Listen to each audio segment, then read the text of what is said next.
biyaya ng Panginoon ay ang kakayahan upang tayo ay makakilos ng kaluwa-luwalhati at katanggap-tanggap sa Kanya.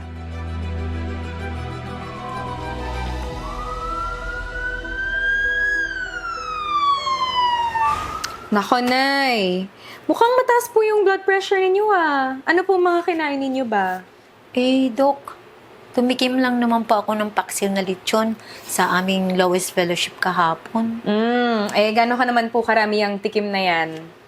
Mga kalahating pinggan po. Ay, nako, Nay. Ang sabi ko naman po sa inyo, di ba, hindi naman po bawal yung mga masasarap na pagkain. Pero ang dapat po, hinay-hinay lang. Oh, yan pong ubo nyo. Matagal na po ba yan? Hindi naman po, Dok. Kahapon kasi naulanan ako. Umatanda ko ng coming together Nay, pinapaalala ko lang po sa inyo na hindi na po kayo bumabata. Pag nabalitaan po ng anak ninyo na may ubo na naman kayo tsaka may sakit, baka mapauwi po yun mula Saudi. Ay, naku, Dok. Huwag niyo po ako isumbong. Hindi na po ako magpapasaway. Promise po. Ay, sige Nay, ganito na lang. Bibigyan ko po kayo ng vitamin C at saka yung maintenance po ninyo, lagi nyo pong iinumin ha. Huwag nyo pong kalilimutan. Okay po? Yes po, Dok. Okay po.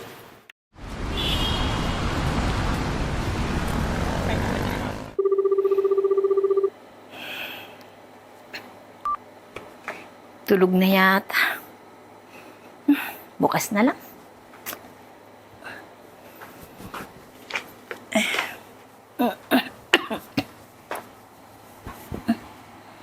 Ay.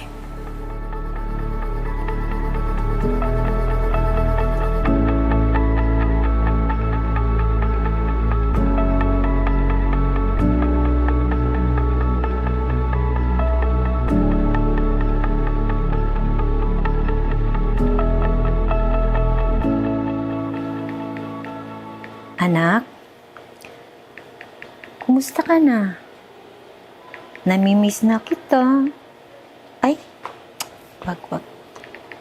Erase.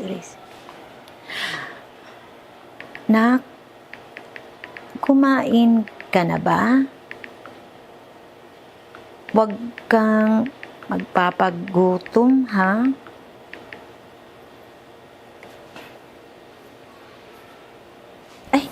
GCTV Digital. Ay panoorin ko yung Hilong. Ay, ano?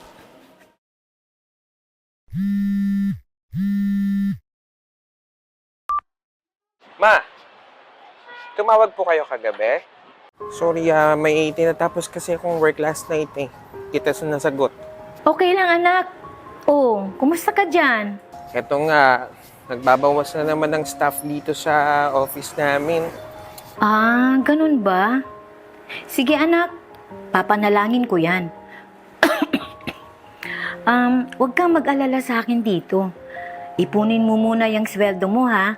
Para in case may emergency, may savings kayong pamilya. Thank you, Ma. Oh, teka, ba't parang nakabihis ka? Ay, anak. May visitation kasi kaming Lois Group. Di ba naalala mo si Sister Ina? Yung naikwento ko sa'yo na na-stroke yung asawa niya? Kamusta na nga po ba siya? Ayun, syempre, dahil si Brother Jonah yung kumikita sa kanila bago ma-stroke, syempre, medyo may kahirapan sa sitwasyon nila ngayon. Yung mga anak niya? Nag-aaral pa Saka yung isa naman, malit lang sweldo niya, tsaka may pamilya na rin Naku, Ma. Kilala kita. Alam ko na naman po yung iniisip niyo. Kasi naalala mo nung papa mo ang nawala. Diba, kinakailangan mong mag-OFW dahil nalubog tayo sa utang. Kaya, alam ko kung anong hirap ang pinagdadaanan ni Sis Ina ngayon. Gets ko naman, Ma. Pero sakto lang yung pinapadala ko sa inyo buwan-buwan. Tapos ito pa, nanganganib pa yung trabaho ko ngayon. Anak, huwag kang mag-alala. Akala mo ba ako lang mag-isa ang nakakaramdam ng ganitong burden? Kaming mga lowest group, kahit na may mga edad na kami, kahit karamihan sa amin, sa pension lang nakakaasa. O hindi ganun karami ang pera. May mga iba pa nga na may dinaramdam na sakit. Mabagal ng kumilos at mahina na. Pero dahil sama-sama kami, nagiging malakas kami. Kahit sa maliit na paraan, sa konting perang na itatabi namin. Balungkot man, madalas ang mag-isa, pero dahil sa eklesiya, dahil sa biyaya niya, naging masaya kami at sagana.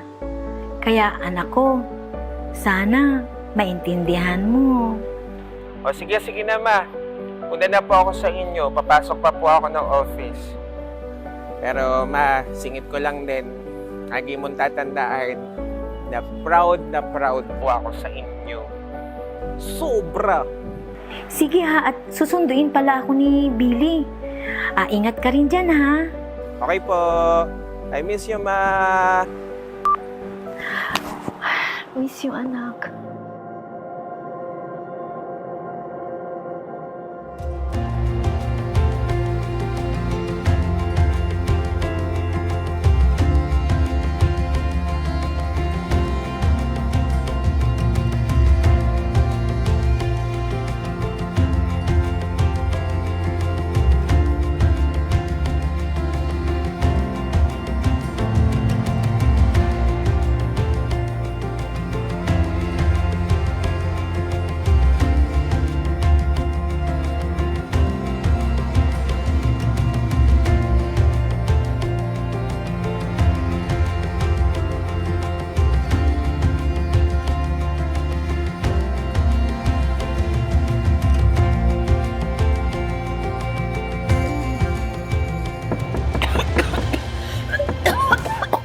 Hi, Nay! Oh, Billy! Ready na po ba kayo? Ay, saglit lang. Kukunin ko lang yung niluto kong ulam para kay Sister Ina.